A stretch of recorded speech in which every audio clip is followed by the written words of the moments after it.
11 апреля в нашем университете впервые прошли соревнования по черлидингу. Организовали данное мероприятие правком Башгу и ССК Башгу. Кубок студенческого спортивного клуба по черлидингу у нас проводится первый раз. И я очень рада, что мы смогли собрать столько команд.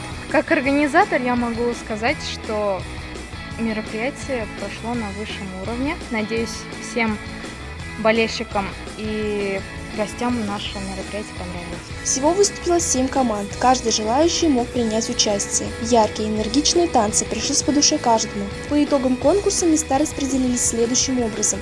Третье место занял филологический факультет, второе место ФБФЖ, первое место факультет математики и информационных технологий. Гран-при досталось историческому факультету.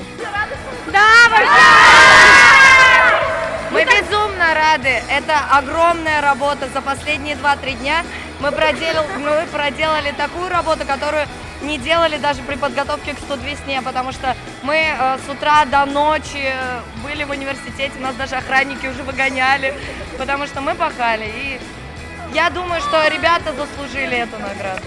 Команды, которые получили места, были приглашены на весенний фестиваль по черлидингу. Мероприятие было очень хорошее, в принципе, неплохо организовано, спасибо за эфир.